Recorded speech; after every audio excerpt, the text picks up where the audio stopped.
Here's Brody Brazil. You know, in most of the videos I make here on the channel about the A's and the potential relocation to Las Vegas, there's usually a question, and there's also usually a lot of evidence that comes with an intuition. I want to frame things up, put them together with a start, a middle, and kind of an end to each video. But this one is going to leave you hanging like 5 times because I have 5 questions that I don't have the answers to. I don't know if anybody has these answers, or in some cases, the answers might be out there, but they'd never be allowed in the hands of the public.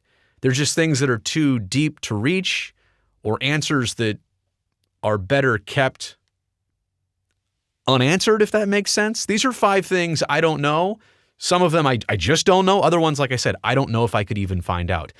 How about number 1 here? In no particular order, are the A's in fact set up to continue on revenue sharing in 2024 as spelled out in the 2022 collective bargaining agreement, which says here in part 12, if by January 15th, 2024, that's like literally right around the corner, if by January 15th, 2024, the Athletics have not entered into a binding agreement in Oakland or another city, Las Vegas, to construct a new Major League Baseball facility to host Athletics championship season games, like regular season games, the Athletics shall be fully disqualified from receiving revenue sharing beginning with the 2024 revenue sharing year. Now, let's be technical about this. I just don't know what the definition of that binding agreement is. I'm not sure that they actually have that right here, right now.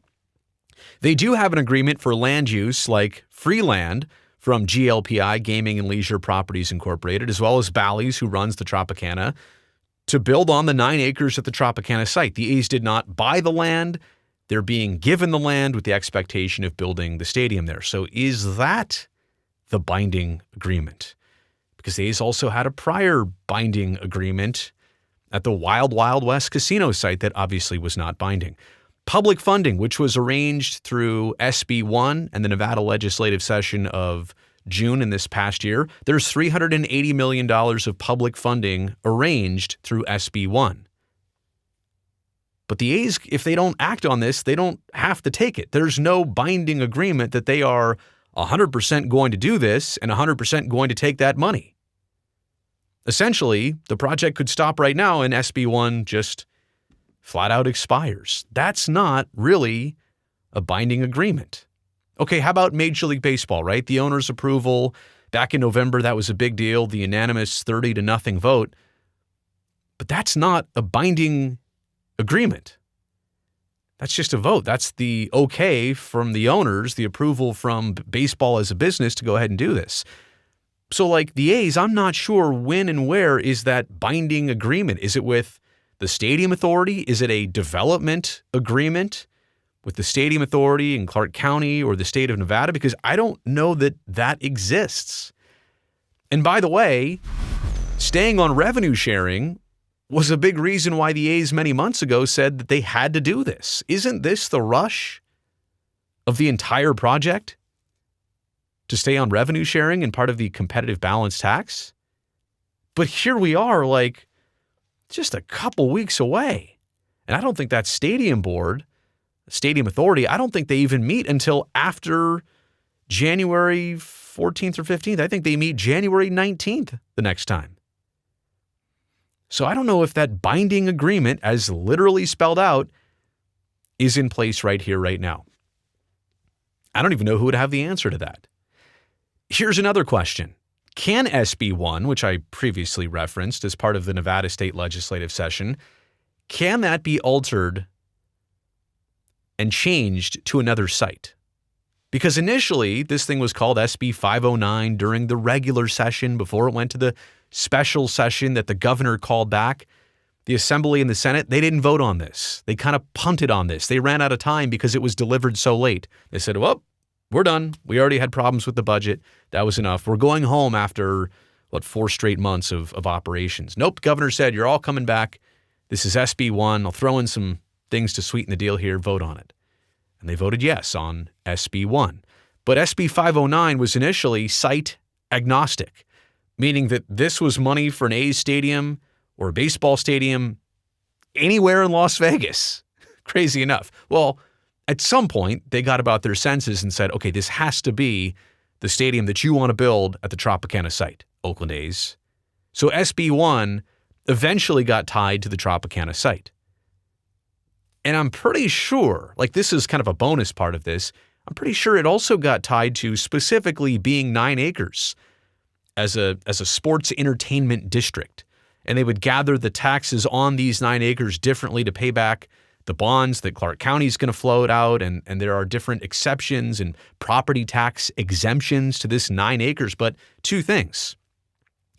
Could SB1 be modified as a bigger part of the site? Like what if the A's right now are having design problems and they need more than 9 acres? What if they can get 12? Does SB1 account for that or not? Or what if the whole Tropicana site runs into some issues and Bally's, we know they are having some struggles financially and with other projects. What if they bow out and the A's would have to move their project somewhere else? Does SB1 still exist? Can it be modified and ratified to be approved at a totally different site? Because again, initially it wasn't the Tropicana, then it was, and I'm not sure if that's easily changed or not. Okay, the flip tax, which was really interesting because baseball owners had the unanimous vote in mid-November. And this didn't really come out in any official way, shape, or form. This was from an anonymous source that leaked it out in several places in the media. I'm pretty sure Bob Nightingale of USA Today was among the first to figure this out, that there was a 20% flip tax if the A's are sold before 2028 and their eventual projected debut in Las Vegas. Essentially, any sale price before that time, Major League Baseball owners would share a 20% tax on the sale price. And it's called a flip tax in a sense that, well, if the value of the A's just went up, the owners threw this in there as a part of the approval process that they didn't want the team to be sold after the gain in value and sold like kind of in a flip situation. Same way you might fix up a house a little bit and then flip it for more, sell it for more than you bought it for. Which was interesting that came out in the way it did. It didn't come out through baseball in any official channel. It was all anonymous. It was sources. So why would somebody leak that out if they weren't somewhat cautious about how this would all play out? Anyway, but what if the sale took place? Like if there was going to be a sale and this flip tax, does it start like already? Did it start in mid-November? Is it already in effect? But what if there was a sale between then, when it was announced in mid-November, but before there was construction started in Las Vegas, before the team actually got the wheels moving and shovels in the ground? Does the flip tax still apply if it's an Oakland buyer? And by the way, the flip tax, it's 20% until 2028. Then it goes down to 10, I think, and then 5, and it ramps down. But I think it doesn't expire for another 10 years until 2034, until it completely goes away. But I'm not even talking about those later years. I'm talking about here and now before any construction happens. If there was the thought of the team being sold, does the flip tax take effect for a buyer that would want to purchase the team and keep it in Oakland, or anybody else that would want to buy the team before construction begins? Is the flip tax already in effect, I guess is my question.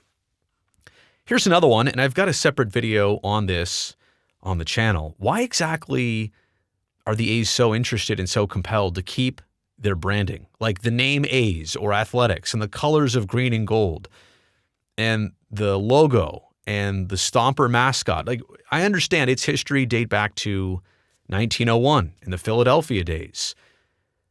And the team has stated from the front office side on multiple occasions that they want to keep the history and the tradition and the legacy and the championships and everything that goes along with what they've been for, well over 100 years now. But since we're on the topic of history and heritage and tradition with respect to it, why not leave it in Oakland?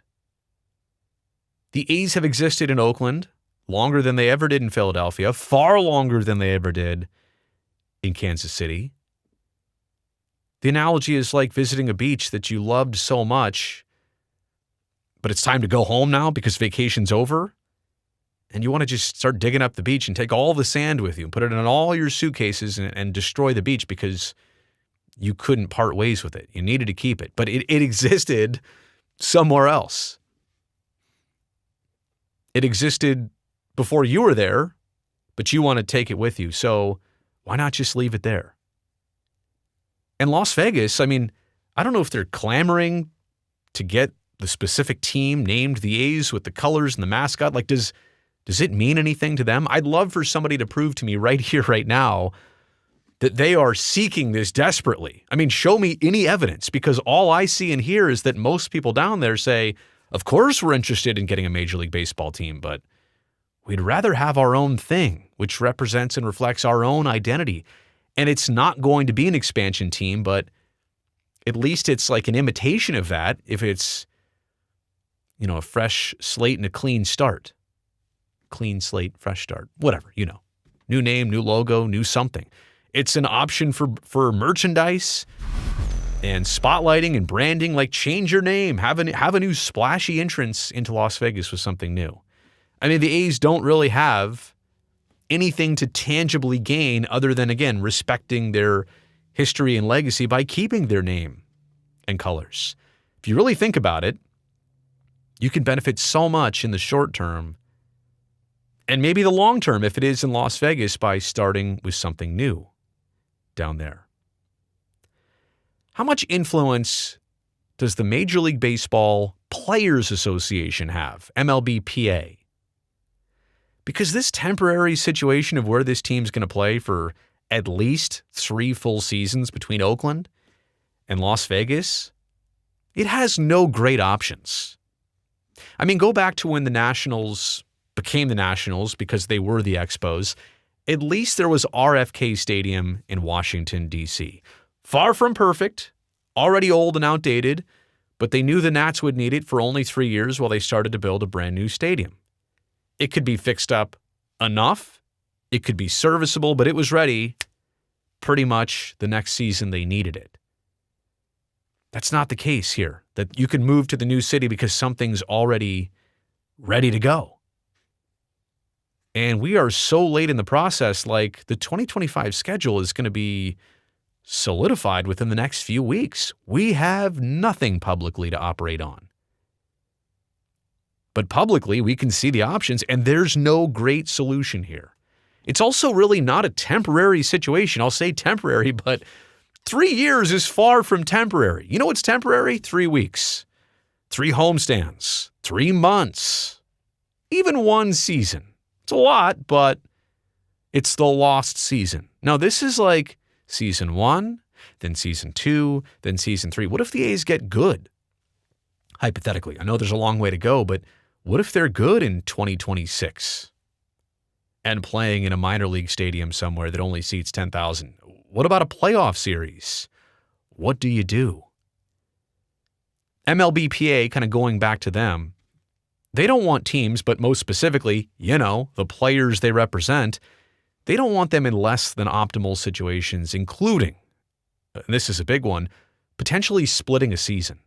And the commissioner, Rob Manfred of the MLB side, he already said he'd prefer the team pick one temporary spot and play all their games there.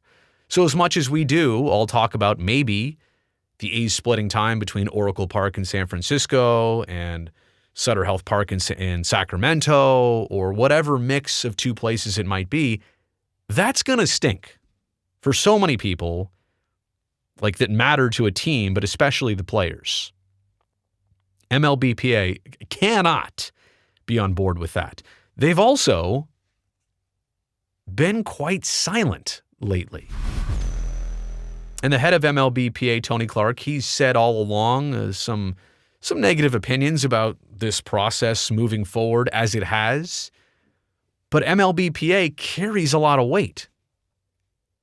They've yet to really leverage any of their weight, at least publicly, in this conversation.